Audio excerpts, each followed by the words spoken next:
Hey folks, this episode is sponsored by The Fivers, the only funding program conducted on a live trading account from an evaluation of up to $1.28 million accounts. It's the most agile program out there. Any trading strategy is allowed with unlimited position holding overnight and over the weekend.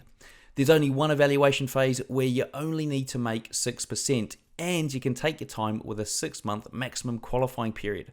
Once you get funded, there are easy targets to allow for fast scaling up. Yes, you can double your funded account every 10% net gain. To find out more, click the link in the description below or in the card above. All right, folks, welcome to the Trading Up podcast. I've got Kane Fernando here on the show. Now, we just done a full 45-minute podcast. It was fantastic. The guy's only 19 years of age from the UK.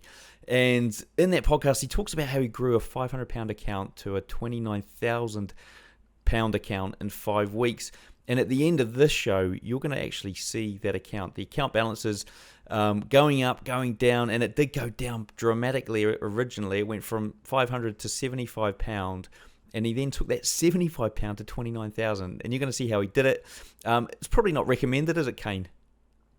Oh yeah, no, it's not for the faint-hearted. And there's a reason why you did it. And look, you guys, if you listen to the podcast, you're going to find out. And maybe you can quickly tell us why in this video. But in the video, you're going to see the same method that he used to do that. We're going to go through a GBP AUD trade and a gold trade, and you're going to see how Kane does it. So, Kane, over to you, fella. Awesome. Yeah, so I basically took it upon myself to take that £500 count and flip it to 29,000. But I'll kind of discuss that in the video as we go along. So I'll just give you the blueprint of how I did this with the strategy that I used. So basically, to start off with, this is kind of what the chart should look like at the end of this video. Just to give you kind of a heads up. I'll clear my chart, and we're going to start on the monthly time frame because we do top-down analysis, or I do anyway, for this strategy. And this allows us to gain clarity and to see the overall picture of what the trend's actually doing. So we obviously start with the trend line. So we just start from the bottom here, and it takes two touches to make a trend line. So there's 1, 2, and you can see here that obviously there's 1, 2, 3. There's that cluster touch there. So you can put it on the wick there, but if it aligns better, I think that aligns the best. So that's what I'll be going for on that. Okay, so there's your outer trend line. It's pretty far. It's quite far away from this trend line at the moment. It's about 500 pips because at the moment it's at 1.79, right? So for the meantime, I can tell that it's nowhere near this trend line, right?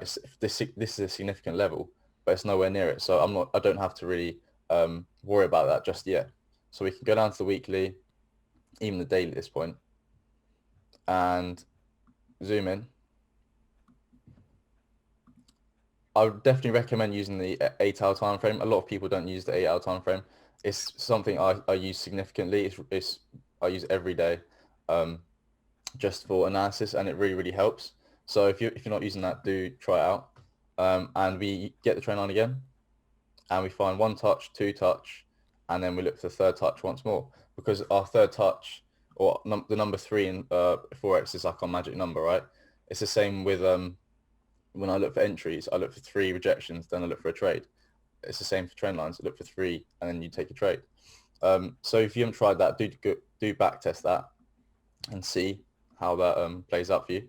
And the next thing we do is we grab a Fibonacci tool, fib retracement, and we fib it from the last significant high, which would be here, to last significant low. Okay. So people might be like, okay, well, why didn't he use a Fibonacci from this point here to this point here? I mean, you could do, but look at the difference. The fib aligns perfectly exact same anyway, the retracement, right? So we want to be gaining as much money as possible. So that using this fib, it actually aligns better, okay, with our risk to reward. So, and the next thing we do is we grab the horizontal line and we stick it on and try and find a psych level which is in between our golden fib zone here, right? So our golden fib zone is between the 71% and the 78.6. So we have a look. What do we have? We have the 1.80500 psych level. Is it structure? Yeah. Previous support. and then obviously here it's acted as resistance once more. So now we can stick our pink box zone just to make it a bit neater, and it allows us to kind of see, if we see price come back into this pink zone, we can start looking for a trade. Okay. Short position. We have our stops just above the 100%, just to allow, to basically allow, if any wicks do go to the upside here, this liquidity zone, we won't get stopped out. And then we take obviously our take profits will be down to minus 61.8. So that's a 3.4 ratio. And we have like many confluences here. We have structure, okay, previous support. We have the golden fib zone. We have a psych level. We have the 8-hour EMA coming in as well here, perfectly. The 8-hour 51 EMA. So you can see here on the 8-hour time frame, it's rejected. 1, 2, 3, a magic number. It's a perfect example. So I'll probably be looking for, if we want to zoom in on this, we can look for 3 4-hour rejections from this zone. So that's when I get my little ellipsis tool, and I look for let's say it was a shooting star and a doji. So that's 3 4-hour candles from this zone, and you can see here how many rejections do we have previous. So you have to look at what prices happened, what price has done previously on the particular pairs to see what it will do again, because it's just patterns, history repeating itself. And we can see that here, you had a shooting star, doji type of formation, spinning top, doji. So that's 1, 2, 3, 4, 5. So there's 5 candles rejected. And then what happened? It proceeded to break down to the downside. And you probably see that again and again here. All these rejections to the upside. And then obviously had the sell-off. So that's how I basically find areas of interest. And once it gets to this kind of pink zone, I'll wait for the rejection from aligning with all the confluences, right? So we have many confluences. We have about 5 confluences to take a trade. So if it does reject that kind of 8-hour EMA as well, and all the other confluences, then it's like a super strategy really. So, and it has the rejection, then I'll be looking to take a short. The thing is, a lot of people decide to jump in too quickly. They just, it's just all about patience. And I think a lot of people, especially the people that I've taught, is they don't know how to kind of just wait for the right price action and wait for those formations. They get in too early and then they just take a loss, because you need to wait for the momentum to slow down to show you, I call it like a roundabout, to slow down in momentum for it to actually show you that it's going to have a reversal. So you have that retracement. So let's say it goes up to here, and then you have that reversal. So that's the retracement. And then it slows down, and then you take this all the way down to the downside. So, this is a 344 pip move to the downside. So that's kind of like something that I'll be looking for actually this week for myself and for my team and my members zone. So yeah, that's basically explained. So really, this should now perfectly look like what it was at the beginning. Cool. So that's GA. So I'll go cover gold. And so what if it doesn't reach that zone there? Or breaks through the zone? Yeah. What if it hits the zone and breaks through it, or takes forever to get there, and it's like broken the trend line at that point? Okay, so if it doesn't align my rules, I will literally just not take the trade, just because I've got a trading plan, and every trader needs to have a trading plan, because if you just go into the market without a trading plan, you're just going to get eaten up. Okay. So if this doesn't meet my rules, if this doesn't have the 3 rejections from this zone, like I look for, then I don't take the trade. It's that simple. And then I look for another trade, because you've got to think there's always trades around the corner. There's always new opportunities every day. The market's not going to go anywhere. Yeah, it might shut on Friday, but guess what happens? It opens up on Sunday. So there's always trades. So it's the whole patience. It's the whole patience thing. People want to be taking trades every day. You don't need to. So basically, I'll be looking for that rejection. If it just goes like this and breaks the upside, the structure's now changed. So it's created a new higher high. Then I'll be looking for that higher low. And if that higher low is created, let's say, I could probably place a trend line on it, something like that. And then I can look for buys, because then the market structure would have changed. So it'll be making higher highs, higher lows, and then I'll be looking for a retracement to take a buy. And that's simple. So I just kind of go with trend, really. Brilliant. Okay, cool. Let's move on to gold and have a look at that one. Awesome. Okay, cool. So this is what the trade, my analysis looks like right now. So I'll explain this to you. So let's clear this chart.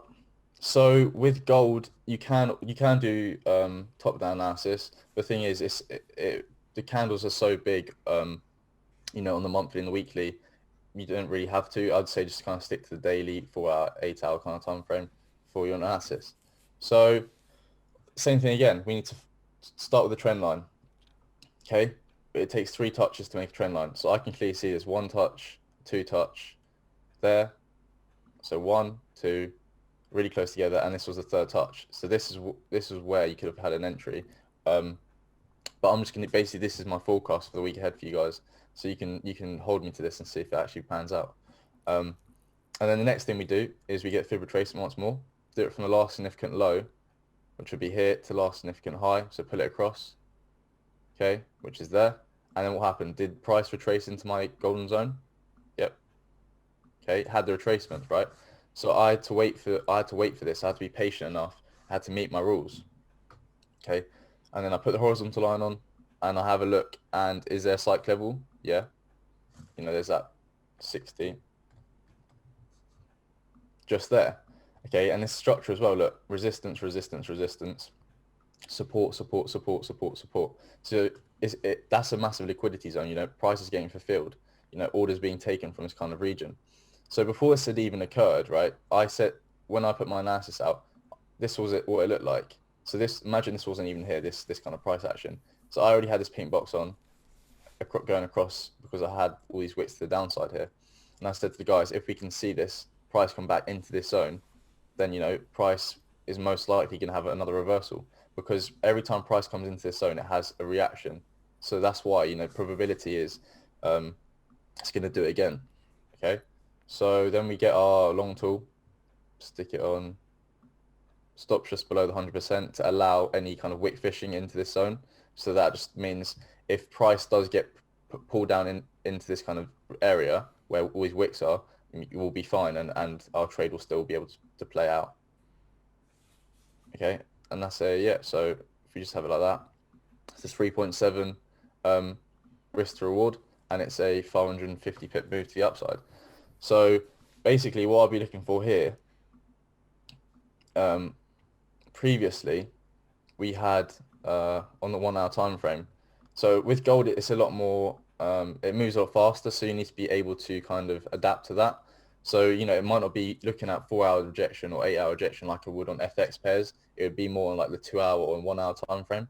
So here, we had this kind of rejection. We had this, you could call that a spinning top if it just depends on the person. And then you could call that a hammer candle. And obviously it had that bullish engulfing, which confirms that push to the upside. And when I saw this, I was like, okay, well, we can clearly see prices coming down to this zone once more and rejecting. And then I think I zoomed in onto the 5-minute time frame actually on gold to get that a really good entry. And that is how, I think it was off this. I think it was like around 62 where I got an entry off this. And then, so we got an entry around 62 with all those confluences. We got ascending trend line. We have Fibonacci golden zone. We have psych level 1760. We have liquidity zone, structure, support, resistance. So that's 4. And then we have the 4-hour EMA, which is 5. So look at this rejection of the 4-hour EMA. Rejected, rejected, rejected, rejected. And it just happened once more. So we have like 6 confluences to take a trade. 6 reasons for us to jump in this. It's not, just off support or just off resistance or just off a Fibonacci. It's everything combined to basically give us a super strategy, basically. Superb. Brilliant. Well, look, thanks for breaking down those 2 trades for us, Kane. So we're going to jump in now and let the guys have a look at this video. But whilst we're doing that, let's just wait, and then I'll come back and wrap the show up. Okay, guys, here we go. So he's going through the MetaTrader 4 app, and he's finding the date range. So the first starting date is the 9th of November 2018, and the end is I think he's going to do the 16th of December 2018. So that's about a 5-week period. Let's have a look at So we got 29,398 was the total profit. He withdrew 8,500 and started off with £500. Crazy stuff. So there you see the starting balance. You're going to see some reds. Look at the trades there. So he lost £400 in the third trade, risking way too much, and went all the way down there and managed to bring it back, right? So he started trading 0.01s at one point, 0.02s, and he's brought it back all the way back to be able to, take 1,400, 2,600. Some really big trades in here. 5-lot trade for £4,000. But then some big losses and some withdrawals. So there's a $3,000 withdrawal in there. So guys, go through, have a look at these, pick out some trades, see if you can match it up on the chart. That's where he ends. You're going to see a little slot of his real account there, and away we go. Let's get on with it. Okay, cool. Right, so we're back, guys. Hopefully you enjoyed that little clip there of Kane's balance going up and down, and how he got to his 29K. Now, Kane, so what's the best way for the guys to get hold of you? At KFX with 3 underscores on Instagram. It's probably the best way to message me. Or my personal Instagram is, you can message me on that, Kane.Fernando. So just DM me and I'll reply to everyone. So just hit me up on that. Brilliant. Well, look, thank you very much for coming on the show, guys. If you do want to listen to the full episode that we shot, it was 45 minutes about that, and Kane goes into his full backstory, how he got into it, his golfing career that never happened, and how he does it at the age of 19 as well. So, guys, head over there, tradingnut.com. There's links under the video, and you're going to get all that and more. Folks, do remember to subscribe to these for more. Hopefully, we can get Kane back on in the future and see some more action from him and learn. We'll at least see how these trades pan out. Maybe I'll even add a bit to this video as well and show you how they did pan out. All right, guys, until next time, remember to subscribe, hit the notifications bell, and get all those notifications of future videos.